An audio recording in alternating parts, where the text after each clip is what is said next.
Olá! Sejam bem-vindos a mais um episódio do XPR Brasil. Olá! Hoje a gente vai mergulhar, assim, nas 5 dúvidas mais frequentes sobre a XPR Network.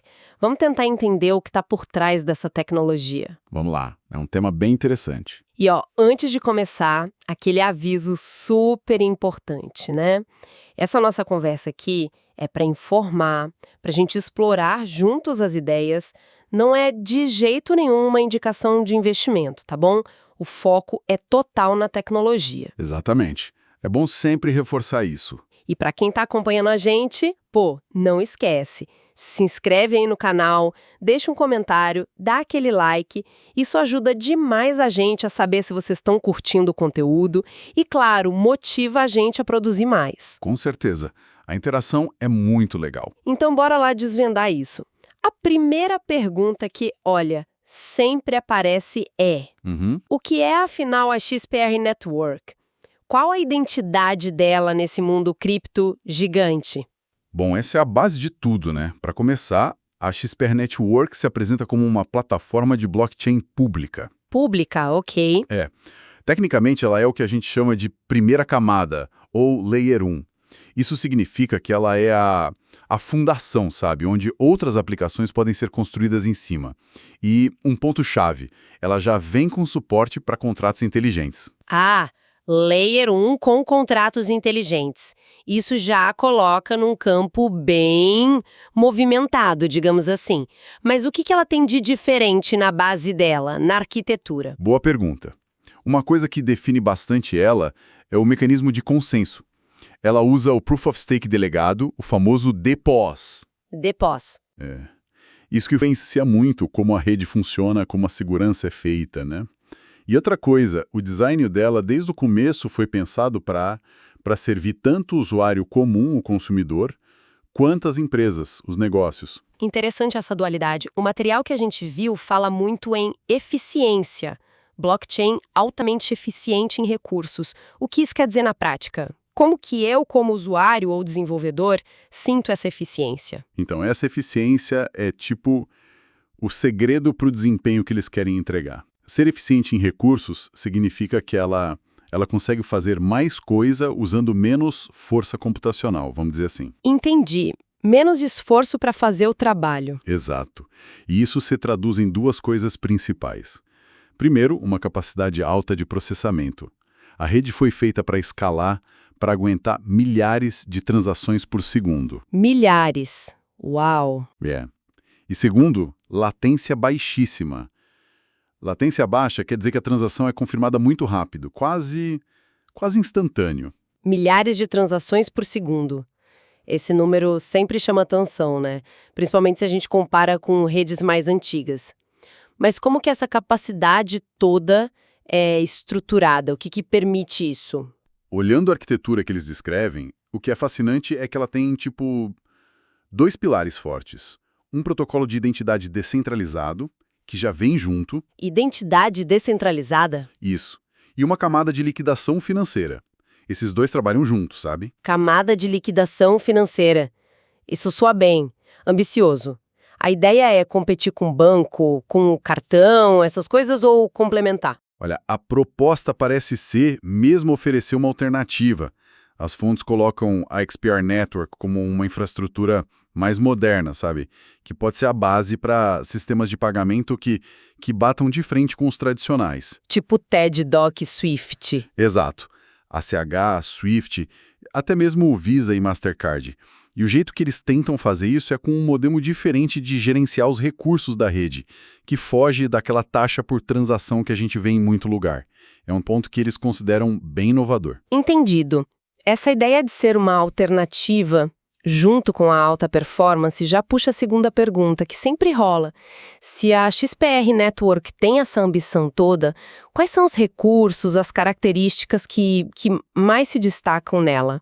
O que define ela funcionalmente? Bom, os pontos que mais batem na tecla nas fontes são 3, basicamente.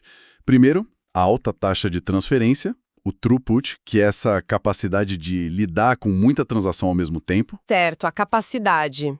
Segundo, a baixa latência que a gente já falou, né? que garante velocidade e resposta quase instantânea. E terceiro, segurança robusta, o que é fundamental, né? Especialmente se o foco é identidade e finanças. E essa combinação aí, velocidade alta, latência baixa, segurança forte, onde que isso se encaixa melhor? Que tipo de aplicação tira mais proveito disso? Essa combinação torna ela, pelo menos na teoria, muito boa para um monte de coisa. O material fala bastante de finanças descentralizadas, o DeFi. DeFi, claro.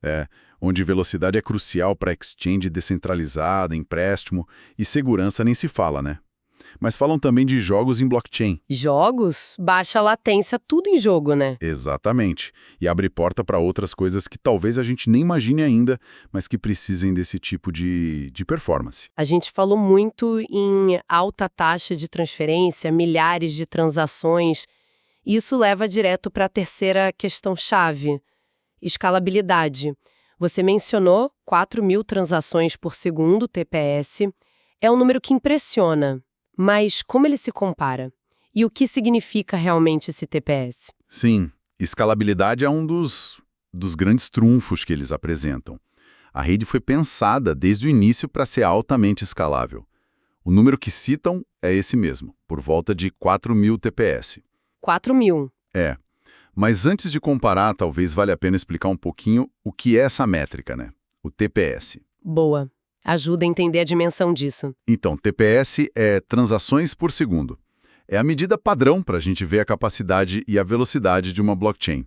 Tipo, quantos carros conseguem passar numa estrada digital a cada segundo? Perfeito? É exatamente essa analogia. O TPS diz quantas transações a rede consegue validar e gravar de forma permanente a cada segundo que passa. E ter um TPS alto é super importante por alguns motivos.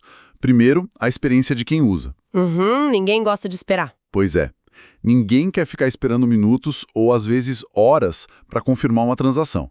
TPS alto deixa tudo quase instantâneo. Faz todo sentido. E quais os outros motivos? Segundo, é a escalabilidade de verdade para aplicações mais pesadas. Pensa num jogo online com milhões de jogadores, ou rede social descentralizada, ou plataforma DeFi bombando. Gera um volume gigante de coisa acontecendo. Gigante. Uma rede com um TPS baixo simplesmente não aguenta o tranco em larga escala. E terceiro, tem um impacto no custo. Em rede lenta, quando muita gente quer usar, a estrada engarrafa, né? Aí o pessoal começa a pagar mais caro para passar na frente. Ok, super claro a importância do TPS.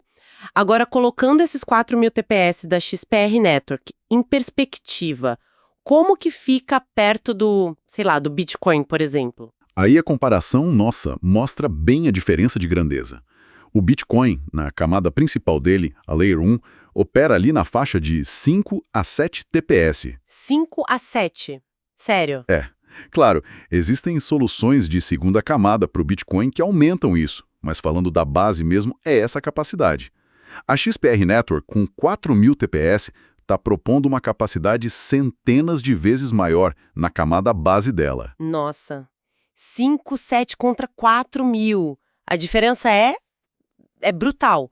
Isso abre um leque de possibilidades para aplicações que nem dá para pensar no Bitcoin L1. Mas a gente tem que ter alguma cautela com esses números de TPS. Tipo, eles são em condições ideais de laboratório ou no mundo real? É uma observação muito boa. Números de TPS que os projetos divulgam podem variar muito em como são medidos, sabe? Às vezes é resultado de teste em ambiente controlado, a testnet. Outras vezes pode ser um pico teórico. É sempre bom perguntar como chegaram no número e se ele se mantém com a rede cheia na mainnet no uso real. Certo. Mas, mesmo com essa ressalva, um número na casa dos milhares já indica uma arquitetura totalmente diferente, voltada para alta performance se comparada com redes que ficam ali perto de 10 TPS, né? Com certeza. E ainda nesse tema de performance e uso, a gente chega num ponto que o material destaca muito e que sempre gera, muita conversa. A ausência de taxas de gás para os usuários finais. Como que isso é possível? Parece ir contra a lógica de um monte de blockchain. É a nossa quarta dúvida. Sim, esse é um dos pontos mais curiosos, talvez até disruptivos, do modelo da Expert Network. A promessa é essa. O usuário final não paga taxa de transação direto para usar a rede. O jeito de fazer isso é diferente do modelo de gás do Ethereum, por exemplo. Tá, mas como funciona então? De onde vem o dinheiro, os recursos, para processar tudo se o usuário não paga na hora? O modelo é assim, ó. Todo usuário que cria uma conta na Expert Network e criar a conta é de graça, ele recebe uma cota inicial de recursos da rede. Uma cota. Pensa como uma cota de processamento CPU, NET, que é tipo a banda larga, que é suficiente para ele fazer um certo número de transações básicas por dia sem pagar nada. A ideia é tirar totalmente essa barreira da taxa para o uso do dia a dia. Incrível para a adoção. Elimina um atrito enorme.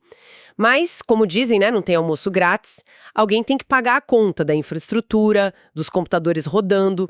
Quem que assume esse custo? Exatamente. O custo não some, ele só muda de lugar.